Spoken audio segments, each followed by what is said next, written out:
एक शादी खत्म हो चुकी थी, लेकिन कहानी वहीं नहीं रुकी। विक्रम की मौत के बाद चंदनपुर गांव फिर से उसी खामोशी में डूब गया।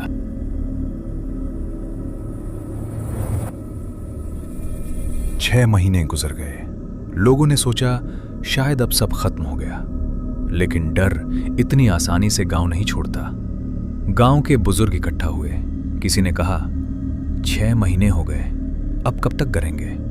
दूसरा बोला, लेकिन पिछली शादी वो सबने देखा था। तभी दादी की भारी आवाज आई, डर से गांव नहीं बचते और चुप्पी से शाप नहीं टूटते। गांव जानता था अगर शादियां रुक गईं तो गांव मर जाएगा। और फिर एक फैसला हुआ, एक और शादी होगी। भीड़ में एक औरत ने डरते हुए पूछा, कौन करेगा शादी इस गांव में? उसी भीड़ में एक युवक खड़ा था, राघव। वो पड़ोस के गांव से वहां आया हुआ था। बोला कि मैं करूंगा। उसकी मां ने धीमी आवाज में कहा, बेटा तू जानता है ना क्या हुआ था? राघव हमने शांत होकर जवाब दिया, मां हर कहानी सच नहीं होती।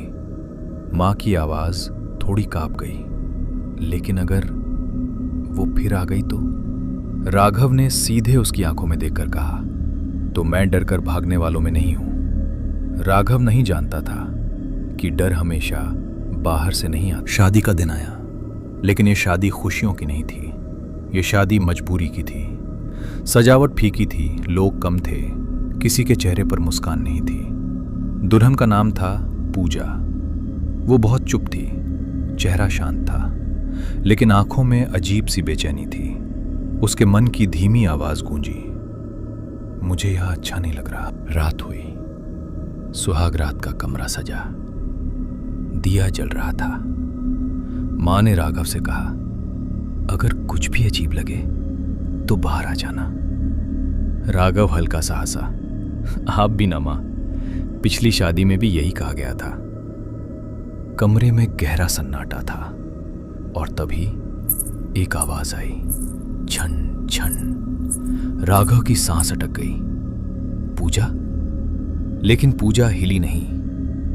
तभी अचानक दिया बुझ गया और कमरे में अंधेरा छा गया। राघव ने टॉर्च जलाई। पूजा बेड पर पड़ी थी। उसकी सांसें चल रही थी, लेकिन आंखें खुली नहीं थी। वो बेहोश नहीं थी, वो जैसे किसी और दुनिया में थी। डर के मारे राघव ने दरवाजा खोलने की कोशिश की। उसने कुंडी खींची, दरवाजे को धक्का दिया, लेकिन दरवाजा नहीं खुला, जैसे किसी ने उसे अंदर से जकड़ रखा हो। राघव की सांसें तेज हो गईं। वो चिल्लाना चाहता था, लेकिन आवाज गले में ही अटक गई। बाहर पूरा घर गहरी नींद में था और राघव बस सुबह होने का इंतजार करता रहा। रात यूं ही गुजर गई, न कोई आवाज, न कोई हलचल। सुबह हुई और तभी दरवाजा अपने आप धीरे से खुल गया, जैसे अब उसे रोका नहीं जा रहा हो। लोग इकट्ठा हुए। राघव की मां घबराते हुए बोली, बेटा सब ठीक है ना? राघव की आवाज कांप रही थी, मां वो जिंदा है। लोगों ने राहत की सांस ली और तभी पूजा की आंखें धीरे धीरे खुली। वो घबराई हुई थी, लेकिन उसे रात की कोई बात याद नहीं थी। उसने बस धीमी आवाज में कहा, कोई था, लेकिन वो मैं नहीं थी। दादी की नजर पूजा के पैरों पर गई। उसकी एक पायल टूटकर जमीन पर पड़ी थी। दादी की आंखें सिकुड़ गईं। वो बुदबुदाई, अभी पूरा कब्जा नहीं हुआ। फिर दादी की नजर कमरे के कोने में गई। जमीन पर फिर वही पड़ा था, लाल घूंघट। दादी ने भारी आवाज में कहा, अब समझे? नाम बदलते हैं, चेहरे बदलते हैं, लेकिन जो लौटती है वो हर बार वही होती है। दादी ने पूजा की ओर देखते हुए कहा, अनाया आखिरी दुल्हन नहीं थी।